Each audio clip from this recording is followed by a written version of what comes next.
Bonjour tout le monde. Bienvenue à Health. Ma mère est un coach. Petit tour très rapidement, merci les sponsors. Bon, vu que j'ai que 20 minutes, je ne vais pas y passer non plus énormément de temps, mais merci à eux, sinon ça ne serait pas encore gratuit ici et on ne serait pas là. Donc je me présente très rapidement, Vanessa Humphreys, je travaille chez OnePoint. Je travaille avec des équipes, avec des organisations en fait, pour les aider à collaborer et à mieux travailler ensemble. Coach agile. J'ai vécu pendant un peu plus de 10 ans en Angleterre et je suis rentrée en France il y a 7 ans. Alors, je vais vous demander d'être un peu indulgent parce qu'au départ, j'étais partie dans une idée dans le post-presse qui était je vais vous montrer comment en fait je ramène mon travail à la maison et comment, quand je sors du travail, finalement, j'utilise des techniques que j'utilise au travail chez moi. Et tout le temps où j'ai commencé à réfléchir à cette presse et à ce que j'allais mettre dedans, je voyais que ça allait pas, ça allait pas du tout là où je voulais aller. Et du coup, hier à 4h l'après-midi, j'ai tout changé. Et maintenant, c'est plutôt, au lieu de comment je ramène mon travail à la maison, c'est en fait comment je ramène ce que je suis à la maison au travail. Pour ceux qui me connaissent à la fois dans mon domaine personnel et dans mon domaine professionnel, je suis la même. D'accord ? Quand je sors de chez moi et quand j'arrive au boulot, c'est la même personne, tout le temps. Et du coup, c'est pour ça que ça a commencé à me trotter dans la tête, en fait, et à me dire, finalement, est-ce que ça ne serait pas mes expériences personnelles qui font de moi ce que je suis au travail ? Et du coup, en cherchant à peu près tous les ateliers que je fais, toutes les techniques de collaboration d'équipe et de coaching que je mets en place, finalement, est-ce que je ne les utilise pas déjà à la maison ?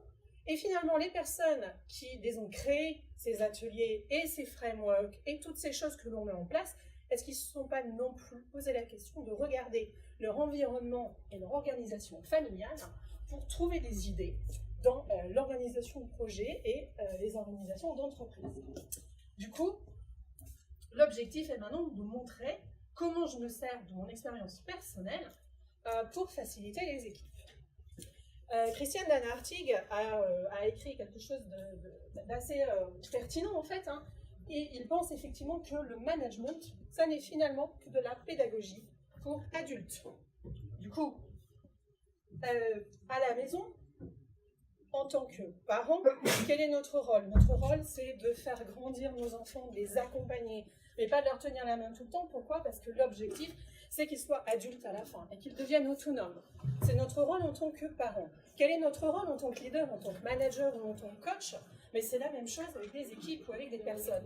C'est de les faire grandir, de les accompagner, d'être là à chaque étape en fait, mais de ne pas faire les choses pour eux, de ne pas leur dire comment ils doivent travailler. Pourquoi ? Parce que notre objectif, c'est de ne plus être là à la fin. C'est qu'ils deviennent des personnes autonomes, des leaders autonomes, des équipes autonomes. Du coup, je me rapproche complètement de Christian Dan Hartig dans cette pensée qui est que le management, c'est de la pédagogie pour adultes.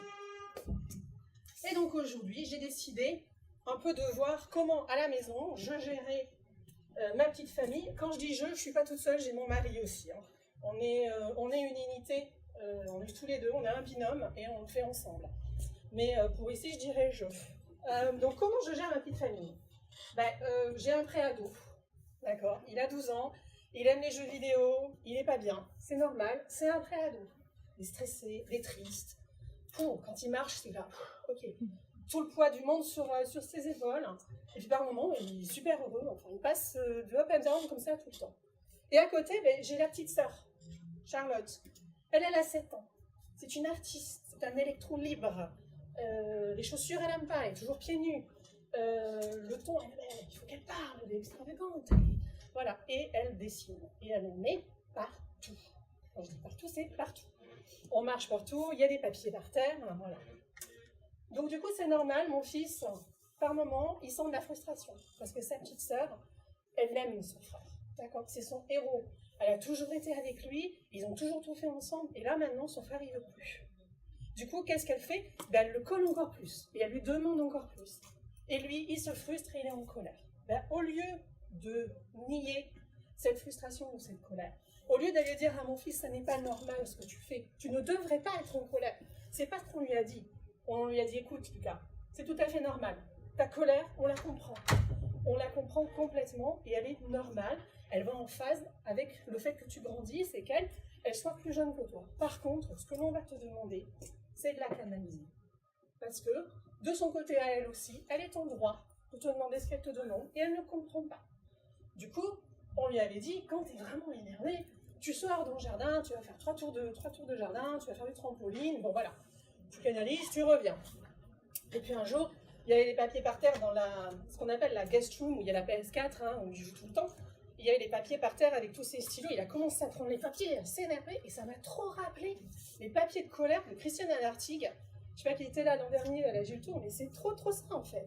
Donc je me suis dit, finalement, peut-être que Christiane Lartigue, il a lui aussi observé peut-être son organisation familiale ou dans la classe pour justement mettre en place ce genre de choses. Donc, première étape, canaliser la frustration, la colère, et l'évacuer afin de pouvoir communiquer calmement. Mais ne pas nier que la frustration, elle est là. Ou ne pas la dénigrer. Elle est là, elle existe, il faut qu'on deal avec. La deuxième chose, c'est donner l'envie d'obtenir des résultats par l'appréciation. À la maison, c'était, ok, comme je sais que tu as fait un effort cette semaine, du coup, tu n'es pas trop engueulé avec ta petite sœur, bravo, c'est bien. Au lieu de lui dire, bon, hier, voilà, tu t'es pas calmé encore, tu t'es encore énervé. Non, j'ai remarqué que tu avais vraiment fait des progrès là-dessus.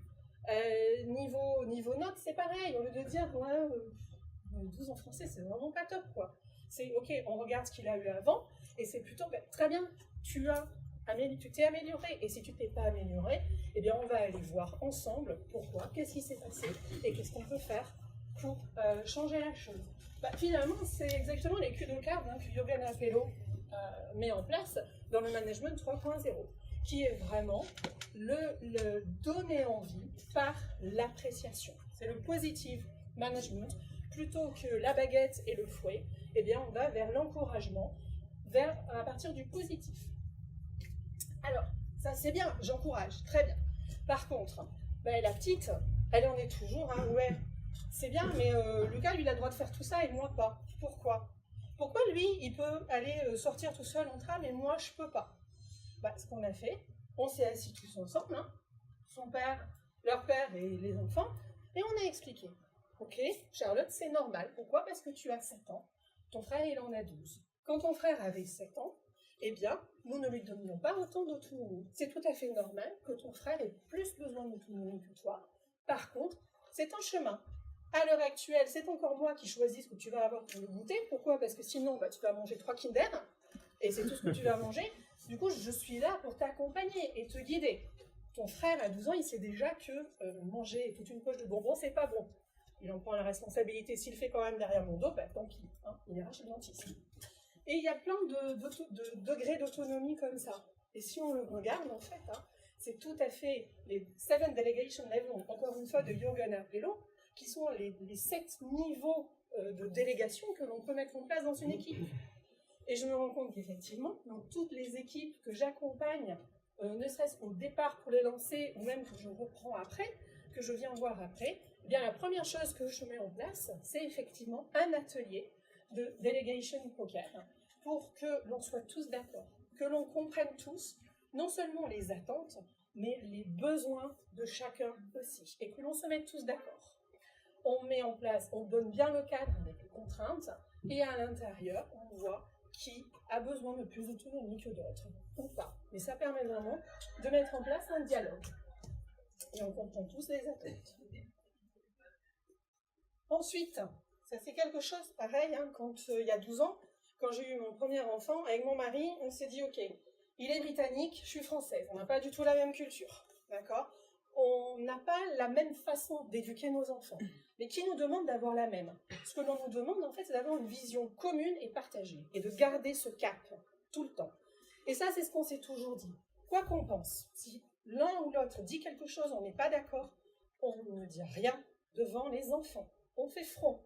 On est l'autorité parentale, on est la vision parentale, c'est nous qui amenons la vision de ce que va être l'éducation. Du coup, on ne peut pas se permettre devant les enfants, de montrer qu'on n'est pas d'accord et qu'on n'a pas la même vision, d'accord? Et après 2 ans, on le fait encore, hein. On s'engueule après, il n'y a pas de souci, hein. Ça c'est sûr et certain, mais devant les enfants, jamais. Quand il s'agit d'éducation, on a la même vision, on sait vers quel objectif on veut arriver, et on y va. Scrum, un seul PO, un unique point de décision pour le produit, pour la vision du produit, c'est exactement ça. Après, derrière, les stakeholders, d'autres méga PO, chef PO ou quoi que ce soit, peuvent très bien, pas s'engueuler, hein, mais ne pas être d'accord, n'empêche qu'il est super important pour l'équipe de n'avoir qu'une seule vision. Donc là, c'est pareil. Ensuite, il y a le fait d'impliquer. Ça, c'est vraiment l'intelligence collective. Impliquer, se faire confiance, s'écouter, être bienveillant. Alors, être bienveillant, c'est pas être gentil. Hein. Je répète, c'est pas du tout être gentil. C'est toujours penser à quel effet vont avoir sur les personnes les actions que moi, je veux mettre en place, que je vais faire. Et pour ce qui est de l'implication, il y a 2 ans, en 2015, on a voulu faire un road trip aux États-Unis. C'était un truc énorme et franchement, on ne savait pas par quel bout le prendre. Moi, je ne savais vraiment pas par quel bout partir. Où est-ce qu'on voulait aller? Combien de temps? Qu'est-ce qu'on allait faire? Et on s'est dit, le seul objectif, mon mari et moi, ce que l'on voulait, c'était que ce soit un voyage dont on se souviendrait tous et pour un long moment. Du coup, il fallait aussi que ce soit un voyage où on allait impliquer nos enfants dedans, puisqu'on voulait qu'ils s'en souviennent aussi. Mais j'ai acheté une grosse carte des États-Unis, hein, et on s'est mis dans le bureau chez moi. Ceux qui viennent chez moi peuvent la voir, elle y est toujours. J'ai acheté cette grosse carte et on a commencé à se mettre dedans. Et on a commencé à mettre des trucs, des post-it, des images. Ma fille, elle coupait des images sur des magazines, des trucs. Et on a tout mis ça sur la carte. Ça a duré 2-3 bonnes semaines, sans qu'on y réfléchisse. Et on avait dit à nos enfants, et à mon mari, je lui avais dit, il n'y a pas de limite. On s'en fout, là. On n'en est pas à trouver quelles vont être les limites. On en est à trouver où est-ce qu'on veut aller, quelles vont être les idées. Du coup, allez-y. Ça, pour ceux qui ont fait un atelier de Give Them the Hot Tub, c'est exactement ça. On arrive, on dit aux utilisateurs, aux clients, mais allez-y, il n'y a aucune limite. Allez-y, donnez-nous toutes vos idées s'il n'y a pas de limite. Une fois qu'on avait fait ça, il fallait quand même qu'on se dise, qu'on commence à finaliser un petit peu. Et donc, on s'est dit, ok, si on était le jour où on rentre de notre voyage, du coup on est crevé, c'est sûr et certain, la famille vient nous chercher, qu'est-ce qu'on va leur raconter? Quelles sont les choses qu'on va vraiment leur raconter? Et ça nous a permis déjà de commencer à prioriser quelques-uns des endroits ou des choses que l'on voulait faire. Mais ça, c'est pareil, hein, celui qui a mis en place Remembering the Future, c'est exactement ça. Je me positionne dans le futur pour voir qu'est-ce que j'en aurais retenu, et du coup, ça me permet de sortir les choses les plus importantes, les plus prioritaires. Et ensuite, parce que quand même, on n'est pas Crésus, on n'a pas gagné d'argent, hein, donc il a quand même fallu prioriser. Et ce qu'on a fait, c'est qu'on a donné des gommettes. On avait chacun 15 gommettes, chacun la même voix. Ma fille de 5 ans à l'époque, autant que moi ou que mon mari. Là, c'était pour les gommettes. Et on a tous été mettre des gommettes sur ce qui avait été priorisé. À côté, mon mari et moi, on est arrivés avec des signes de dollars en mettant voilà ce qui est très cher et voilà ce qui ne l'est pas. Ça nous a permis d'expliquer à notre fils que New York, ouais, c'était top et qu'on avait vraiment envie d'y aller, et que par contre, le prix d'aller à New York, c'était 5 semaines à Yosemite Park. Qu'est-ce que tu préfères? C'était aussi 3 jours à San Francisco, parce qu'on connaissait quelqu'un là-bas.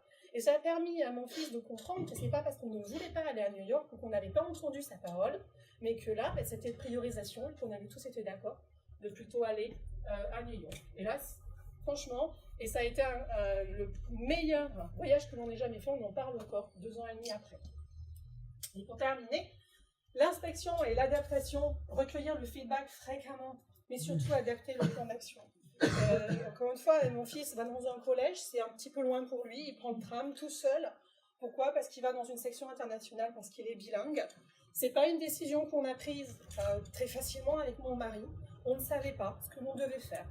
Du coup, on a passé un deal avec lui. On lui a dit, la contrainte que papa-maman te donne, c'est tu essayes 1 an. Pendant 1 an, tu essayes.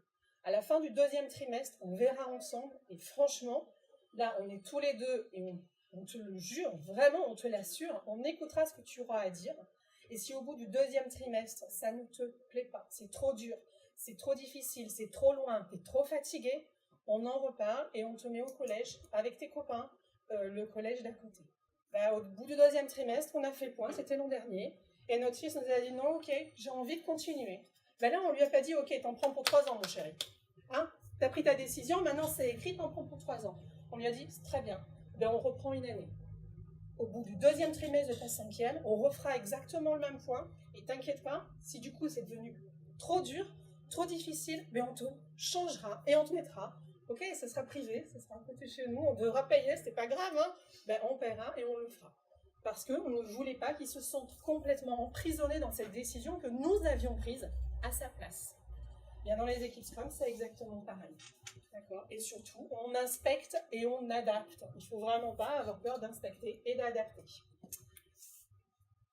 Et donc, pour terminer le cheminement que j'ai eu dans la tête, donc à 4 heures de l'après-midi, hein, c'est vraiment une famille, c'est plein d'individualités qui arrivent à vivre ensemble et à fonctionner ensemble. On n'a jamais dit que les personnes dans une famille devaient gommer leurs propres valeurs, leur propre façon de penser, leur propre façon de faire.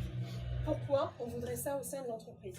Non, une entreprise et une équipe, c'est aussi des individualités. Il faut respecter, et en anglais on dit nurture, je ne sais pas comment on dit en français, mais vraiment les faire avancer. Ce sont des individualités. Elles sont là, elles existent, elles sont importantes. Par contre, ce qui est important, c'est de faire arriver à travailler toutes ces individualités pour aller vers le même objectif.